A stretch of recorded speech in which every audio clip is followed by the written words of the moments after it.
नहीं नहीं, ऐसा नहीं हो सकता। क्यों नहीं हो सकता दादी, क्यों? अरे तुम कुछ नहीं समझते बेटा। क्या नहीं समझते दादी?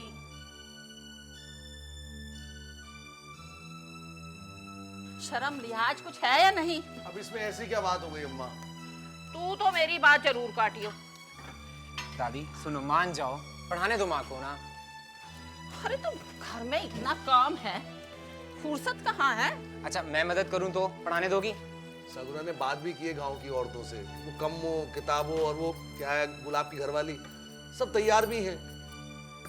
अच्छा, सबसे बात भी कर ली सगुना चौधरी ने? अरे तो भाई इसमें तुझे क्या दिक्कत है? सगुना घेर पे औरतों को पढ़ाना चाहती तो अच्छी बात है ना। भाई धीरे धीरे ऐसे ही गांव की औरतों में पढ़ाई को लेकर के रुचि बढ़ेगी। और तू देखना, तेरी बहू के प्रयास से एक दिन इस गांव के अंदर कोई भी अंगूठा टेक नहीं रहेगा, तू भी नहीं। मान जाओ ना, पढ़ाने दो माँ को। तो जाकर कह दे सगुना से ज्यादा चौधराहट ना दिखाए, चौधराइन मैं हूं।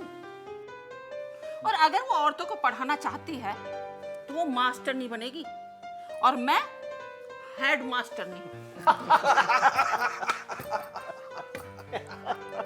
हेडमास्टर जी।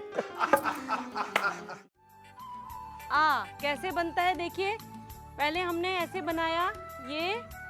मैं तो ये कहता हूँ इन्हें ज्यादा सिर पे चढ़ाना यानी मुसीबत मोल लेना। बिल्कुल भाई, मैंने ना भेजी अपनी घर वाली। अच्छा मैं तुमको ना अपने घर की बात बताता हूँ। भाई मेरी बहू है सुगना, पढ़ी लिखी है, घर का सारा काम करती है, बच्चों को पढ़ाना लिखाना हर चीज़ को वही संभालती है। और आप तो जानते हो मेरे दो बेटियां हैं, एक कॉलेज में पढ़ाती है और दूसरी बाहर नौकरी करती है। वो भी अपने घर को अच्छी तरह से संभाल के रखा हुआ है। तो भाई किशोरी, तू अपनी बहू को भेजने वाला था ना, क्या हुआ? चौधरी साहब, ये मेरे घर की बात है, मेरी घरवाली की बात तो रहने ही दीजिए। चल भाई किशोरी लाल, तेरे घर का मामला है, हम बात नहीं करते, लेकिन तू एक बात समझा दे।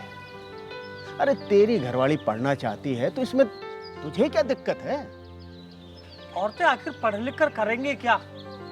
नौकरी तो हमें करानी नहीं है, पैसे कमाने के लिए हम मर्द लोग हैं। और रही बात घर के काम की, वो कर ही रही हैं। बात को समझ किशोरी लाल, बात को समझ। अरे जमाना बदल रहा है, आजकल औरतें मर्दों से किसी भी तरह से कम नहीं है। भाई चौधरी साहब बात बिल्कुल ठीक कह रहे हैं। भाई घर की बेटी अगर पढ़ेगी तो दो घर पढ़ेंगे, दो घर। पूछो कैसे? वो कैसे?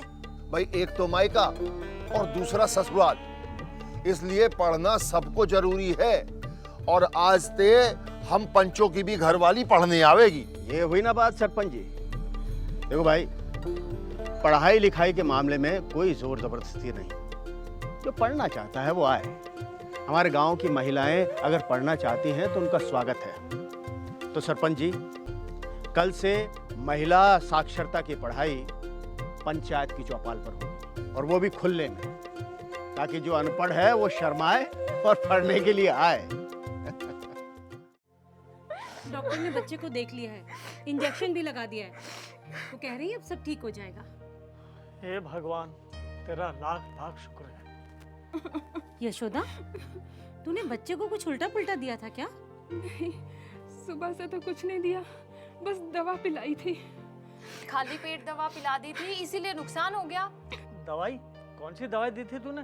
वो जो अलमारी में रखी थी ना आपने, सीसी वाली दवा, वो जो आप पिलाते थे, वही वाली। कौन सी? वो बड़े से ढक्कन वाली? अरे बेवकूफ, डॉक्टर की दी हुई दवाई तो रात ही खत्म हो गई थी। मैंने वो शीशी फेंक भी दी थी, वहाँ तो खेत में केमिकल डालने वाली दवाई रखी हुई थी, तूने वही पिला दी? हे भगवान!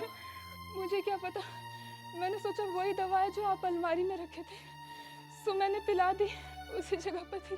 अरे ना समझ, तू बच्चे के दुश्मन है, बच्चों को कुछ हो जाता तो? तुझे केमिकल में और दवाई में फर्क नजर नहीं आ रहा? बेवकूफ कहेगी, गंवार कहेगी। किशोरी लाल, उसको गंवार मत बोल, ये जो हुआ है ना अनजाने में हुआ है भाई।